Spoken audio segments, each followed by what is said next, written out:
All right, so we have Trudy here today. So first of all, a warm welcome to the show. Thank you so much for making the time in your busy schedule for doing this with me. I really appreciate it. I think there's so many powerful lessons that you can share with us from from your story, from your journey. So without giving too much away from myself in terms of who you are, let you take over that part. So tell us a little bit about your personal background. So, hi Daniel, good morning. And thank you. I think it's really important that more people share, and this is great. So, with pleasure, with pleasure. Um, Personal background. I'm an old person, so where do you want me? Where do you want me to start? No, I guess I've been working for over 30 years, so I'm American and almost now, and I'm an engineer, and I come from a family of a mix that I think is quite I'm quite fortunate and good because it's diverse of both technology. My dad was a chemical engineer and very involved in politics Hmm. in the local community, and my mother was a professional volunteer and a historian. And I followed, I hope, in the best of, one tries to follow in the best of both footsteps. So I'm an engineer. I studied molecular biophysics in the US, and I moved to Switzerland 25 years ago, actually, to get my MBA. And my passion is looking at improving things as an engineer and using technology to do that. So whatever I've done in my life, it's been around taking technologies and building new business models to create new opportunities for people and the businesses really. And I started my career at GE. So for 13 years, I was working at General Electric, and I started in the energy area actually, which follows into why I'm doing what I'm doing now. So an understanding of the infrastructure challenges that we have from whether it's energy or water or what have you. And I guess my um, business learning comes from a hard school because Jack Welch didn't earn the nickname of Neutron Jack for being a soft guy. And I joined that company in the midst of this whole restructuring in the late 70s. So, it's very easy to criticize people like this thing that's going on with Amazon right now, how difficult a company it is, or how difficult it is to work there. Well, I mean, if you put in my perspective, it's also the world is getting more and more complicated and competitive. When I started working at GE, there were about 330,000 employees. Hmm. We had about 26 billion in revenues and over 24 different levels in the organization.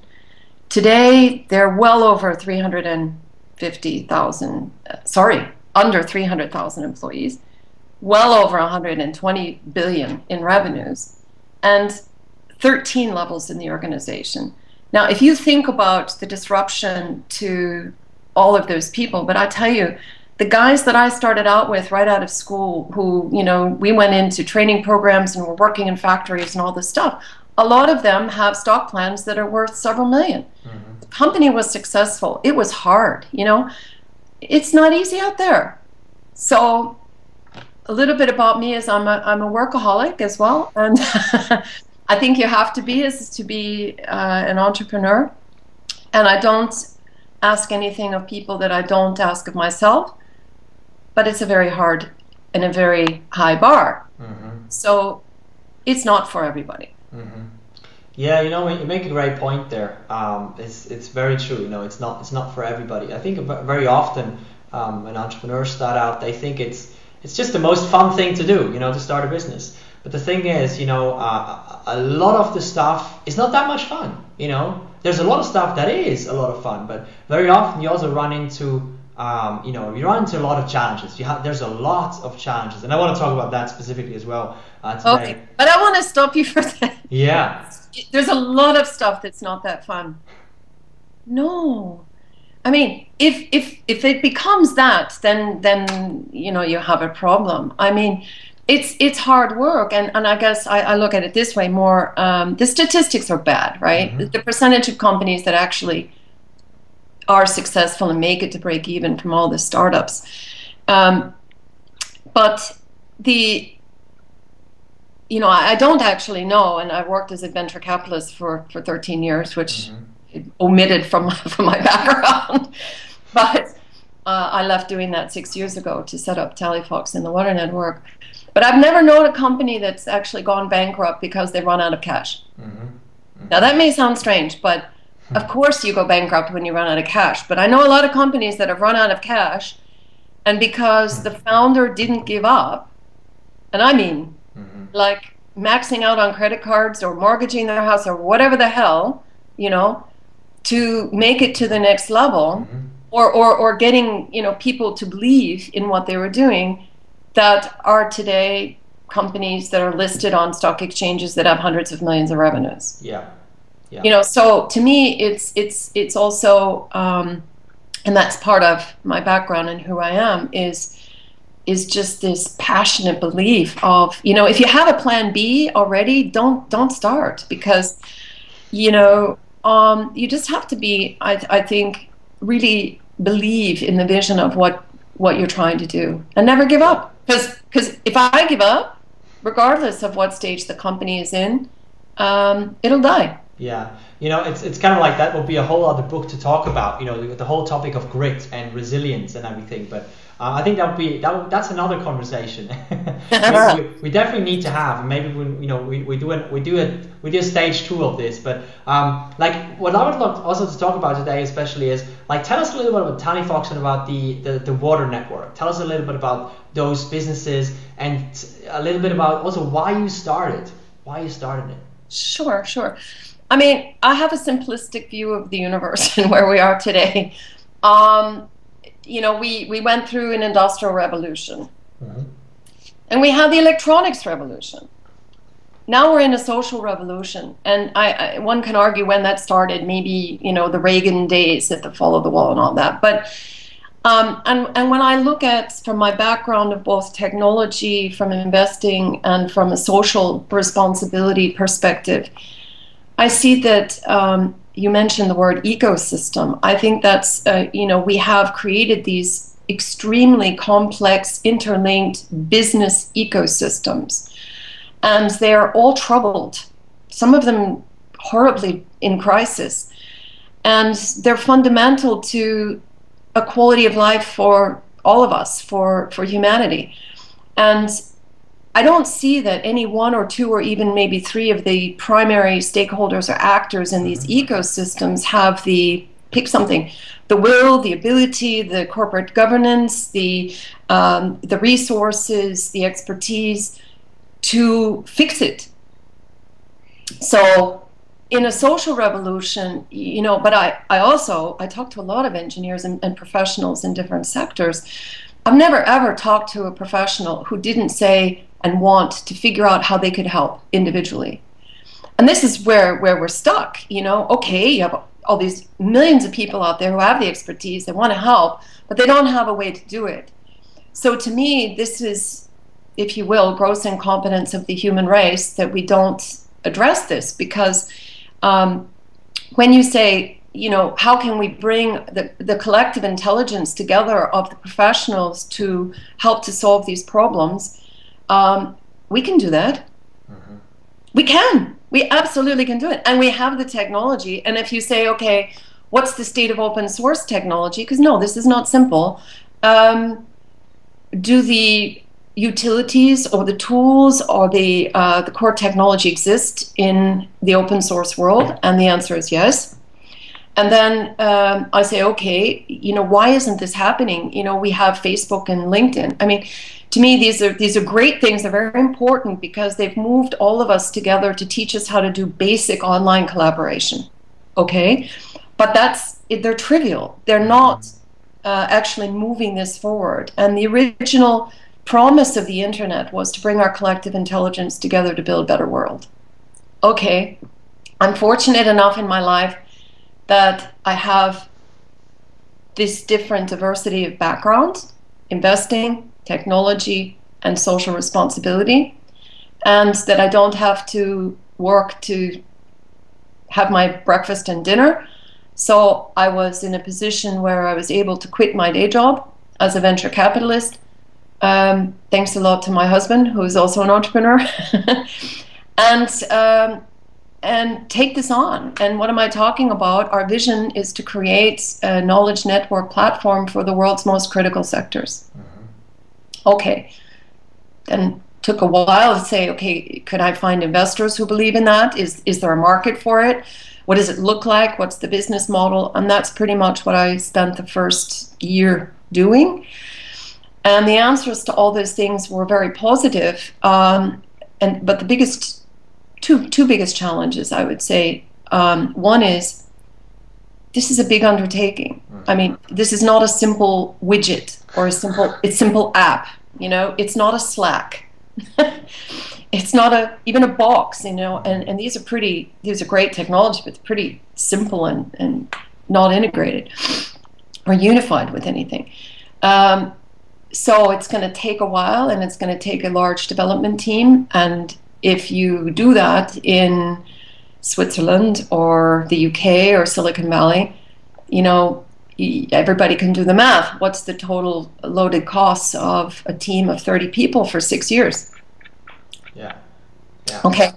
So the business model was important, and a structure, so that I thought we could actually take less money and still get to the point of having 2 iterations, because I don't believe that these are things that, I'm not smart enough to know what exactly this thing looked like when we started off. Absolutely. Also, technology's changed a lot in 6 years, and it is one of those things where you actually have to try it to understand what's working, what's not working. So it's, again, one of these things, it was not a straight line. But in hindsight today, we actually had to build one as an alpha, and then we had to do it all over again. So, you know, when we started, the first question is there a platform that we can just use and go start, you know, an energy network or a water network? And no. I could have taken, you know, several million and gone off on a custom development project with Microsoft or IBM or something like that. But then we wouldn't have ended up with something that could evolve in the open core world. And all of a sudden, you don't actually really own anything or are moving forward technology to the cause. Yeah. Okay. That becomes part of the commons. And this is something I believe in strongly. So we bit the bullet to do it ourselves. And we chose a partner, and our development team is in Serbia, which is fantastic. They're not just great tennis players. They're world-class coders, people. Maybe I shouldn't say that so loudly, because yeah, we have a really world-class development team down there, and it's not half a world away. It's an hour flight from Zurich. It's the same time zone, and they all speak English, and it's actually proven to be a very good thing. So why water? Well, when you look at, you know, at the time, if you think ago, an obvious one for me would have been energy, because I started in the energy sector at GE. But Al Gore was running around, you know, he just won the Nobel Peace Prize for global climate change thing, and it was, in my view, kind of the beginning of the second round, but maybe the first mass market round of hype in the global energies area. And I thought we would get lost in the noise. And when you really look at the fundamental issues that we're facing, water is the fundamental of all of the large ones. It's limiting economic growth. Look at the drought in California. I mean, it's obvious to everyone now, but 6 years ago, nobody was talking about this. It's fundamental to agriculture, because 70% of the freshwater use is for agriculture. It's a humanitarian crisis. Less than 50% of the world have access to sanitation, and over 1 billion people are dying every year from drinking unsafe water. And it's related to the energy. So it's the fundamental thing of life. And it's in the midst of both an economic, a humanitarian, and a business crisis. So, It's interesting. waste is water. Yeah. Talking about the topic of water now, and it seems like you made a very crucial decision there, which was part of the reason why this succeeds and grows. And I think you applied the Pareto principle. You looked at, okay, you said you could have chosen any kind of resource. Essentially, you could have said we'll make it about any kind of resource and network for everybody. You could have said, okay, let's just target everyone. But you didn't do that. You looked at water, but you also didn't. I mean, correct me if I'm wrong, but you also said you don't just choose water because it's one piece of the puzzle, and then we move vertically into everything else. But water is sort of the fundamental piece that also that is already part of every other piece. So it's not like it's separate. It's a lever. It's like water is a big lever. Well, correct. It also made it more challenging from the perspective that, therefore, it's very broad. Because when you say water, what are you talking about? Are you talking about bottled water? Are you talking about the microplastics issue? Are you talking about desalination? You're talking about drinking water? You're talking about wastewater? You're talking about wash and sanitation and human rights and all this stuff. So it's very broad. So that was another challenge that actually was one of the reasons why we thought water would be good, because if we can do water well, sorry for the pun. That's a good one. It took a couple of seconds to get it. if we can do that right, then the platform should be broad enough to be applicable to pretty much any other sector or large company need, frankly, because the business ecosystem does not need to be a sector. Yeah. You made a very strategic decision with that. There's a couple of very important criteria that you thought about. You just said it right now. If we can do it here, we can do it in anything else. It's kind of like you made a very strategic decision, very conscious decision to choose this for a couple of reasons. Like one of them is the lever, because it's also a lever, but also because it's if it works here, it works. You can replicate it. So there's a lot of golden nuggets in there, I think. So one of the things I want to talk about is growth. How did you get this thing off the ground? Where did you start? Like, can you tell us a little bit about the not the super early phase, but the early growth phase? Like, how did you get this off the ground? Yeah. With all of the volunteers and the passion of I said at the very beginning, I've never talked to a professional who didn't want to help. And this is the Wikipedia concept. There's no way that we could hire enough people or try to push people to do something that they don't believe in what they're doing. We have a very strong shared value policy. So we want to build, this is not a non-profit, but we do give back. The water network and all of the knowledge and the Q&A and the information is available to everyone for free. And the people that we're really helping are those that we're narrowing the knowledge gap to those who don't have the budgets to go hire large consultants. So this is challenging in the sense that, to get the players to join, we had to get to a certain level.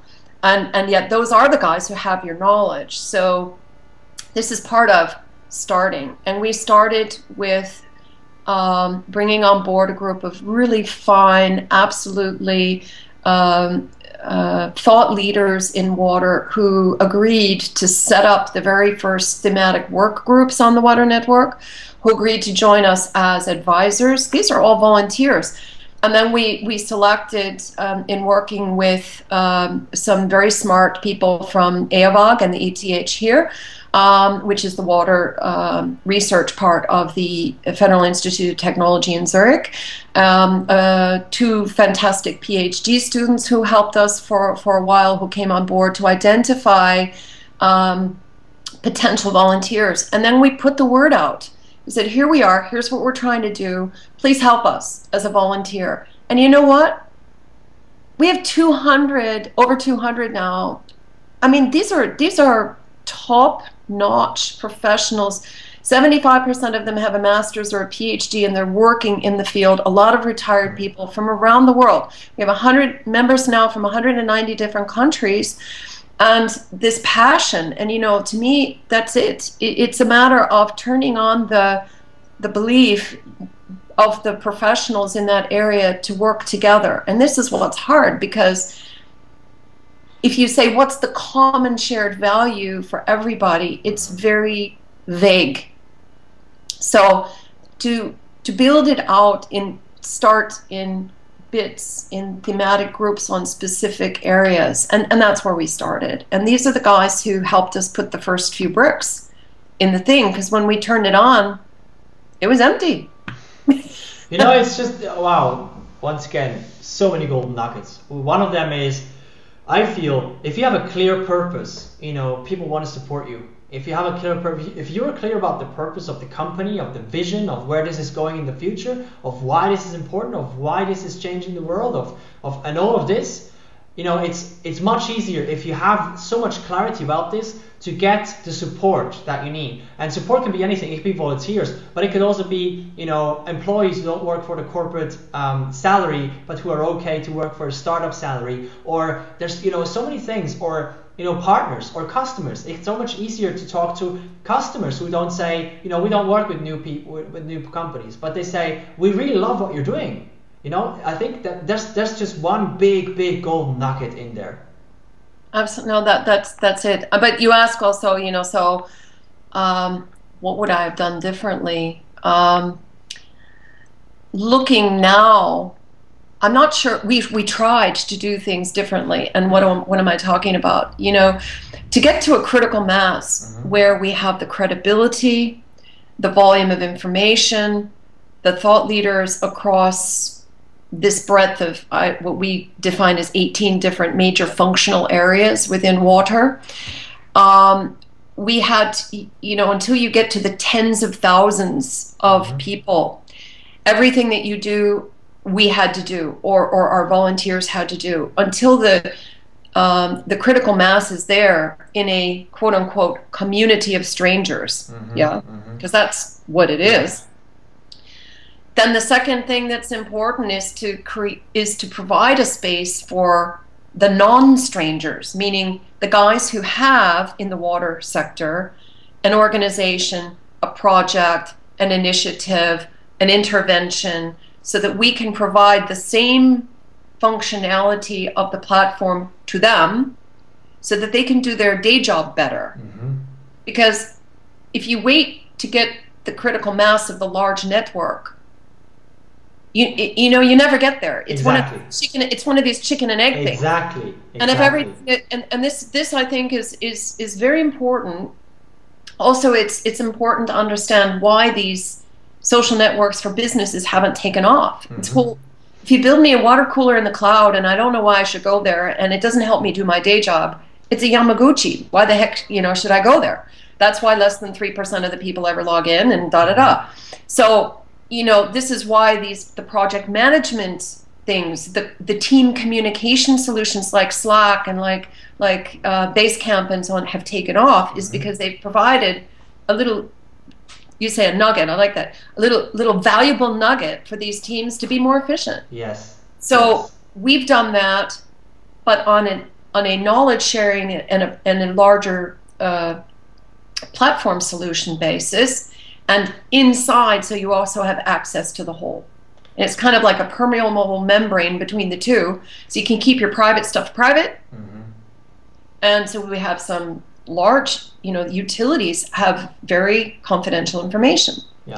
So we've been actually successful in gaining the trust through the security that we've built into the platform, so that these guys feel confident that they can use that for their own purposes, but it still stays private. Our largest client is the government of India.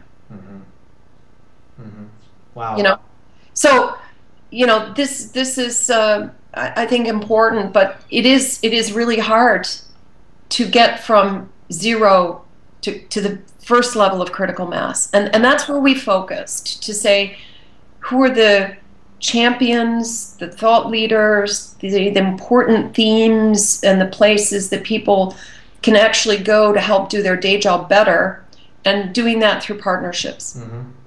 You know, it's just trying to recap it again. It's like there's a lot of startups or a lot of small businesses, small to medium-sized businesses. They see this phase, this growth phase, as a one-step process, and you just recognized. Right. you come every morning and say, "Where are we here?" Yeah, and you just recognize that there's different layers and there's lots of different ways of looking at it. You know, it's like, it reminds me of the quote of, I don't know who said it, but it reminds me of that quote that says, "Sell them what they want, give them what they need." You know, maybe what they need, but maybe they don't know they need it, is, you know, a community, collaboration, and things like that. But maybe what they want is just to make their day job easier, right? And so you started at a certain place. So keep, you know, for every, and I think this is still our biggest challenge, and it's one of the biggest challenges for every startup, is focus. Mm-hmm. Yes. So what we're talking about now is kind of all of these things all over the place. And I think it's very important that you understand where you are in the process, so that we know absolutely what we're focusing on today. Mm-hmm. And how, and there may be things we're trying out, and we take puzzle pieces in and out for those things that do or don't work. And what's hard to assess is that not working because we tried it too early? Mm-hmm. Or is that not working because the technology needs to have some extra, you know, tweaks or utilities in it that it doesn't support today? Or is that not working, you know, whatever. This is our biggest challenge right now, because, you know, when we have 2 million members of the water, and basically, you know, a significant percentage of, because that's our goal. Wow, we can really help. We can really change the world, you know, and drive policy and drive a lot of things, and work towards homogeneity of best practices across, you know, transboundary, you know, basins. All of these things will be a lot. It's not that we're solving it, mm-hmm. but it will be a lot easier to do when you have that support from the majority of the professionals. So, you know, getting there, you know, we can't do that today. So part of that is to understand of the pyramid. If you say, you know, the BOP guys who have no water, yeah, the people who are servicing them, mm-hmm. you know, people going in and building the wells and helping out, and, you know, all of those initiatives, then the professional layer of those existing industrialized needs. Right now, and that's where we started, is here. And with the guys who are serving the BOP, actually that's where we started, because we had to get credibility of people, and to have a connection with their personal motivation for helping, is believing in a vision that we can do something to help a lot of people who don't have access to information. Yeah. And really help, yeah. You know, in real time. Yeah. Now, the professional layer is there. Mm-hmm. The top side, the guys that are driving stewardship and policy and these sorts of things, we're just now to the point of engaging in that discussion, because the first thing that they want to do, and they're going to look and say, is, who's here? Mm-hmm. Are the players here? And until we could, you know, so it is building. Yeah. And that process, and it was a bit learning, because of course I'm impatient and I wanted to go right to the top. So at the very beginning, mm-hmm. I was frustrated, because I was talking to, you know, a lot of those guys, trying to get them to, because we're about this. We're about embracing everybody. We're a platform. So what I say is, I'm not competing with these people. If I can't provide value to them to do what their mission is, mm-hmm. I'm failing. So I was feeling like I was failing in the beginning. But actually, it was too soon because, they're looking at us like, oh, before we had critical mass, are you going to survive? Is this thing going to be another flash in the pan? Why should we? And understand, this was one of the challenges, I think, for all of these major industries. These are established, conservative, large, in some cases, trillion-dollar industries. The water sector is, depending on whether you take McKinsey's numbers or whoever, 600 to 650 billion. And the largest water association in the world is over 110 years old. Yeah. So if I go talk to those guys 5 years ago, they look at me like, what are you doing? Are you competing with us? And so the idea, look, I'm not driving the social revolution. I'm part of it. But to understand that we provide actually a way for people to take advantage of that for their association, business, what have you, I'm not competing with you, has been a process. Because I think that, it's like anything else. When you have a disruption of an industry, a lot of the existing players have a tendency to hunker down and protect their territory. And I think that that's changed a lot in the last 3 years. People are really now, and it's taken a process. You said it just right there, and I think you also just trying to look at it from a different perspective. What you also did is you looked at the entire life cycle of this, you could say that the entire customer life cycle. You didn't just look at one specific thing and said, how can we just pick this? You looked at, okay, that's the life cycle. You started at the top of, you set the pyramid first, and it didn't work, and you didn't keep just, plucking away until it maybe is going to work. Like, Albert Einstein said, the definition of insanity is doing the same thing over and over again, expecting different results, right? So you realize, you recognize this and said, okay, so this doesn't work. What is something else we could do in this entire life cycle, in this entire, pyramid? You called it a pyramid. What is something else we could do? Is there somebody else we could talk to? Okay, maybe we need to build credibility and authority first and proof before we can talk to those guys. So let's look at it from a different perspective. And so many times when I work with entrepreneurs, when I talk to entrepreneurs, they're so much stuck in their box. They don't have anybody to talk to. Like maybe they have a co-founder, but very often it's just they're so stuck in their box that it's just the only way they see to go. And if they don't have any kind of input that makes them think in a different way, they're just stuck there. And you just recognize that, okay, maybe I need to look at this from a different perspective. And I think that made a huge difference. So, another topic I want to talk about, because you're not the typical Silicon Valley startup that can scale for no cost to, the next 10 billion customers. So topic of raising money, that's always a big issue for startups, for growing companies as well. So how did you go about this if you can't go to the typical venture capitalist and just pitch everywhere you go and everything? How did you go about this?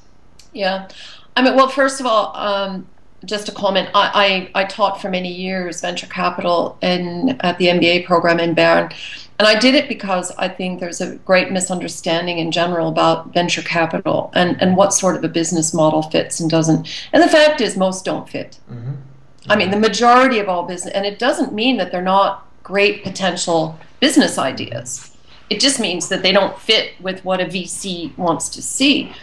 And you have to understand, the measure of success for a venture fund and the statistics. So these guys are looking at home run deals. Unicorns today. Okay, this is. I think there was Eric Benamou just wrote a pulse about that on LinkedIn. About, if you haven't looked at it, I love it. I'm right on. He's right on. People look for already, when you look for a home run deal, of something that gives you 100x of your return of your investment. Why? Because the portfolio statistics show that a lot of them never return anything. Then you've got the Walking Dead who kind of never go away and always need help and money. Then you've got the guys who return 1 to 3 times, and the whole fund is usually made on, one real home run deal. Yep. And if you've got 2 or 3 that are great returns, like 10 to 50 times, then you've got a great fund. So that's kind of the way it is. And if you look at what those returns mean today, they're higher and higher and higher. And that means that if this is why if you don't play in an industry that has a multi-billion-dollar total available market, where you can justify in your business plan, now think about this, to get 10% of that market. 10% market share is huge. And you do not get that overnight. I mean, there are exceptions to everything, right? But you're even your average, you're to plausibly risk that someone would do that and put it in a business plan unless you have very good reason why you have something so unbelievable. I mean, a molecule or something, real IP or access is the deal. And so also when you start off, because the statistics and the structure of the industry has changed hugely. So the whole bottom end, from not founding, that still is kind of in the realm of the government world and subsidies and things like that, and CTI in Switzerland, and from your first, non-governmental money, not from your mom and dad, or yourself. This first 1 to 5 million is the hardest. And so, and this is not where any institutional VCs want to play. They're all looking at, although they may say very, very, very few guys, unless they're part of actually setting up the company, and then they want, there's a few players, but mostly this is now the realm of angel investors. Yeah. And so, unless you are privileged and have a network of these angel investors, which most entrepreneurs don't have, the question is, how do I get access to these people? And I say, if you think about it and you are professionally in this area and that's the vision of your company and you have a unique selling proposition here, who has made a lot of, because angel investors invest for reasons that they like you, they feel comfortable with the sector. Most of them invest in areas that they've already worked in their previous lives.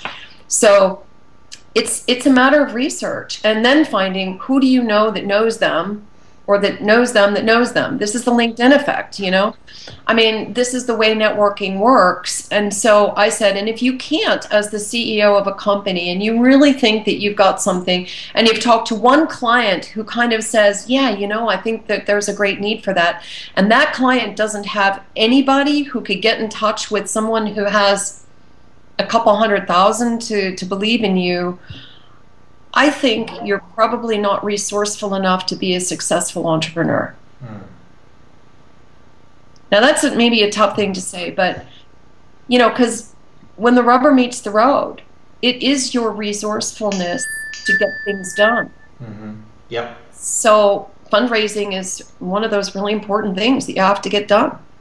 It's really interesting. I don't know if have you read the book? I don't know who that wrote. It's called What Every Angel Investor Wants You to Know. I can't remember who wrote it. It's an American or 2 American guys. It's it's kind of like, and they've been in venture capital, they've been angel investors. You've been in venture capital for a long time. It's interesting because you both of you say the same thing. It's interesting, especially when it comes to the entrepreneurs, and it's kind of it's a whole different topic. It's a whole different book. There's this one thing I want to say about focus on that. All of that's great, but where's the customer in this discussion? The one thing that gets everybody excited is if you can show one customer. Yes.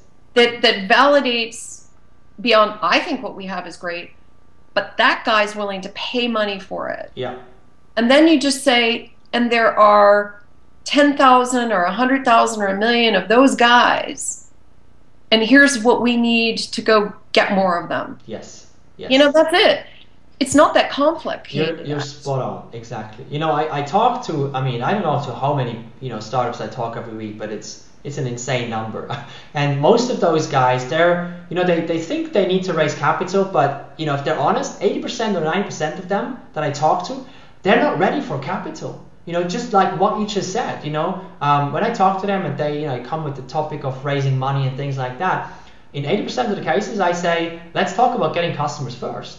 Let's talk about how you walk with this prospect in hand, maybe with the thing not manufactured yet. You walk with this thing to, you know, the CEO of Audi or whatever, you know, just like, who's your customer? And talk to them first. Well, that's kind of difficult, I think. You know, I actually know a guy in Zurich who did this. They're manufacturing exoskeletons, and they had zero, they had nothing manufactured, and he pretty much walked with the prospect, the flyer, to these customers, and he said, you know, is this something that you'd be interested in? It takes a lot of, you know, guts of doing that. But, you know, he developed the first product, and it was already the third version because of that. And he already knew that, you know, there's probably somebody interested. So, you know, you're spot on there. I mean, thank you for sharing that. I think that's a huge golden nugget again. Like, maybe think about customers first before you think about investors.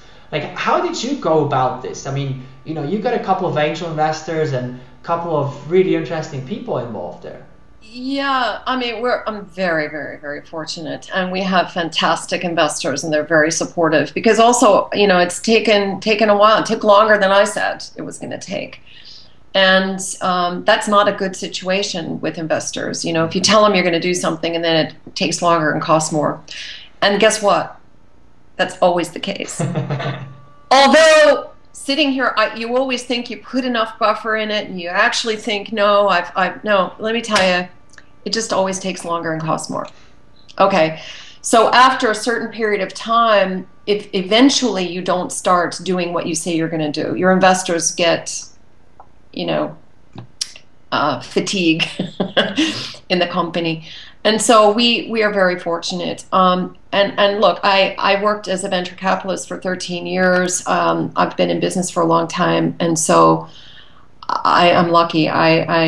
All of the people who are investors in our company, I have known in my professional life for a long time. Mm-hmm. So trust. You know, they trust me fundamentally, and I'm not going to let them down. I think there's just 2 points that you made there that is so important, and a lot of people should listen to that. And one of the things is you said trust, and the other one is, you know, the introductions. You know, if somebody doesn't have a network of angel investors, I think one of the easiest, or not easiest, it's never easy, but one of the most effective ways, of course, is you know, building maybe a network around these investors and asking the people you already know who they know and everything. That's one thing. And the other keyword there that you said is trust. You know, and you also said the angels are going to invest you. They like you. And I think a lot of people misunderstand this, because especially when it comes to angels. I mean, have you ever given money to someone you don't like? Exactly. Yes. Exactly. Yeah. Oh. Yeah. There's so much emotional. It's always an emotional decision, you know, and you know, I think you agree with that they have to like you, they have to trust you, and it's, you know, the numbers, that's all important. But and this is also why cold calling and sending, you know, business plans in just doesn't work. Exactly. It's not that you might have the greatest thing, you know, since whatever, but it's about trust, because there are thousands of those, you know. And the funds usually put an intern or somebody into screening all that stuff out. And if they're a good fund, they have enough deal flow with really good proposals. You know, I learned something from my managing partner in my venture fund when I was really, really needed to do this deal. You know, I said, but we can't lose this deal. She said, Trudi, you know, relax. Take a deep breath. There's always good deals. And that's the truth. There's a lot of smart people, a lot of creative people out there, and there's no one that I know who's sitting there with money burning a hole in their pocket. Where you're the only guy in town. You know, it's very competitive. The statistics are, depends, you know, 1 in 200, 1 in 2,000 deals they get done. And this is also something that I would say that people don't, you know, I have a lot of people ask me, how can you find angels? How can you find people? And then they'll call me up and I'll ask them a few questions and they haven't done their homework. I said, look, don't ask me to do your work for you. And if you're lazy and if you're not going to do the work, why should I help you at all? Exactly. Now, if someone's really put the thought through and said, I am in this geography, I am in this sector, this is the technology, this is the value chain of the solution that I'm providing, the people that surround that value chain, the kinds of companies, and those that I think I'm going to bring value to, and you try to analyze then who you might be able to talk to with your thing, your widget, your whatever, to go gain some trust so that that person either themselves would be willing to help you, or that they make a referral. And the reason that that works is because those people are trusted by people they know, and the referral comes to someone you already have trust, and it's a matter of a higher level trust if it's actually in the sector where you're going to play. And so when I have people who come to me and just say, which investor should I talk to? I say, well, have you done your homework? Yeah. You know, and what I find is a lot of people have never even looked at the website or understood the kinds of deals that their target venture. They'll try to get a meeting with someone without even really understanding. Look, these guys don't invest in your stage. They don't invest in your particular technology area, and they only invest in Germany. And you're you know, a UK company. Yeah. Why are you calling them? Yeah. Yes. Wow. Okay. So much great knowledge. I mean, it's so much great wisdom, especially.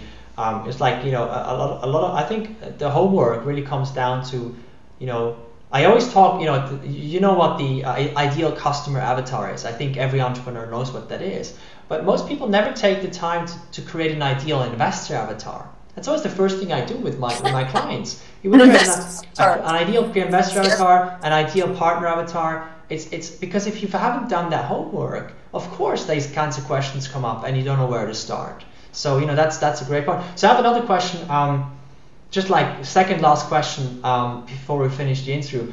Like, knowing what you know now, after, you know, building this, after growing this, if you could go back to the start and talk to yourself, what would be the 3 things that you would tell yourself?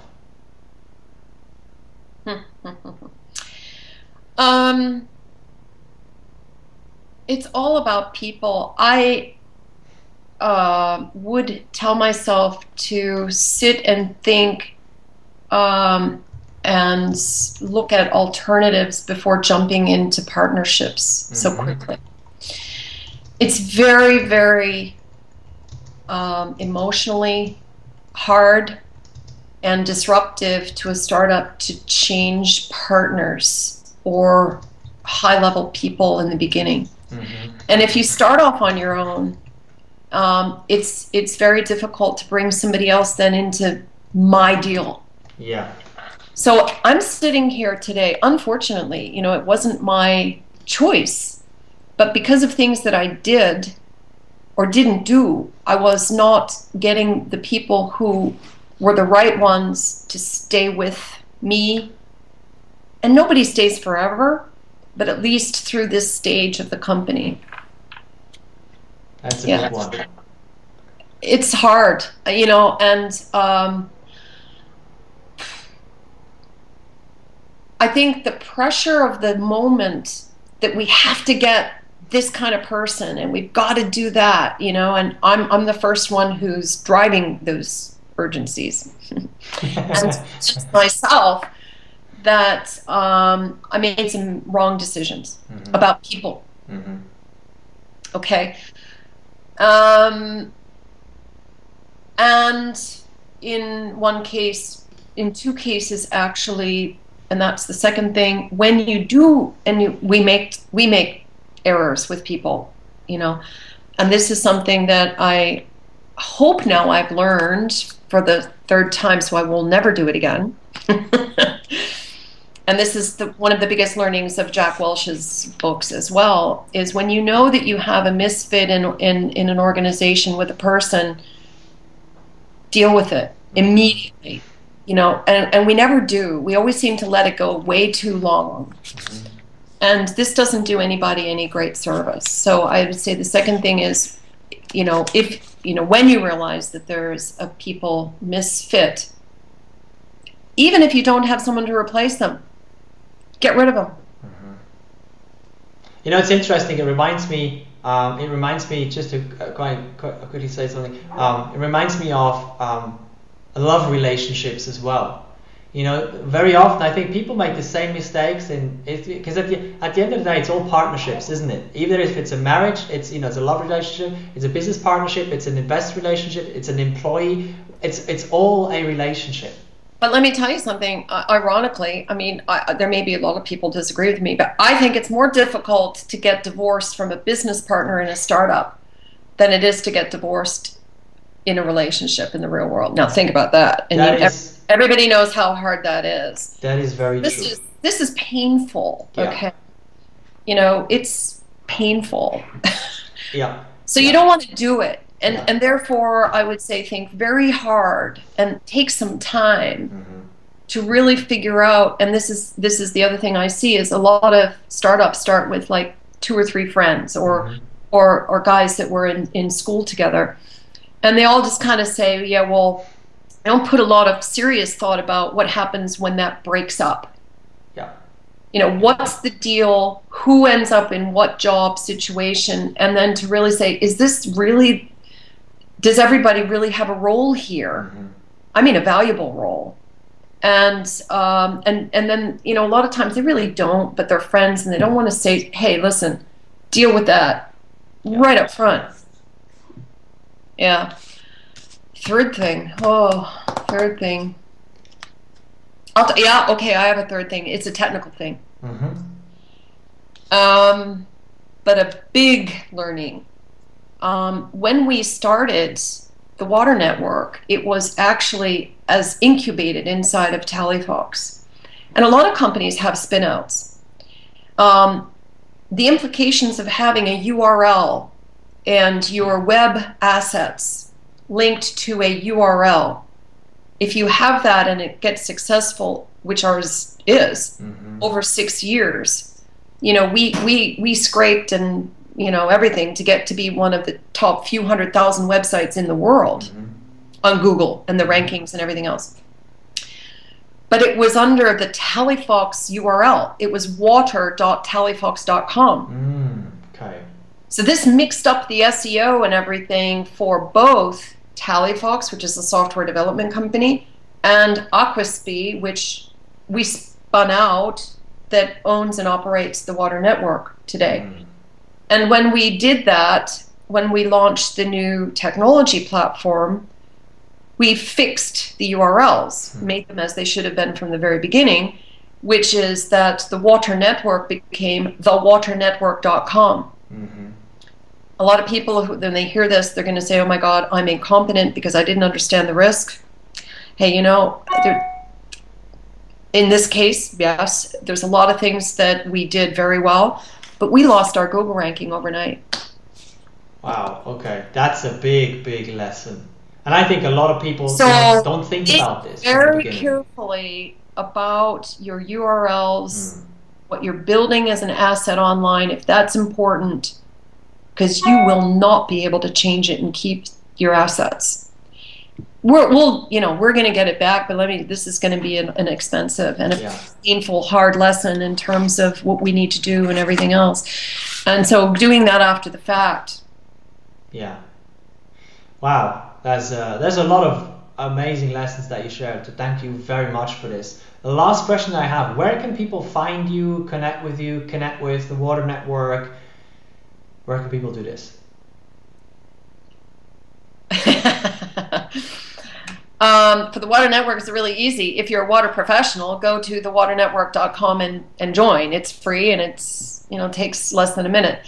And you can connect to me there. If you're a startup and you're looking for funding, and I'm hesitant to make that general offer, but if you've got something, where you've done your homework and you have some very specific questions, send me a connection request on LinkedIn and 2 sentences about what it is specifically that you have a question about.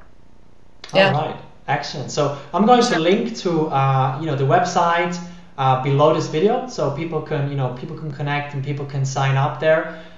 So thank you so much for doing this with me. I have to give my sales pitch though. Please. Please. I mean, for TallyFox and all of this great technology, it is a business ecosystem platform for knowledge sharing. And any large community or business ecosystem company you're looking for identifying and working with your competitive intelligence can use it. You can set it up in a few minutes. That's tallyfox.com. I love it. Thank you so much. Wow, that was an amazing chat today. Thank you so much. We have to repeat that at some point. I'd love to talk about the other things we couldn't talk about because, I think we could talk for hours. So thank you so much. Yeah, it's a problem. My grandmother is actually the president of the American Storytellers Association. Okay, get it. Yeah. Excellent. So thank you so much. It was a pleasure talking to you today, Trudi, and have a wonderful rest of the day. Hey, thanks very much. Thanks. Bye-bye. Okay, ciao.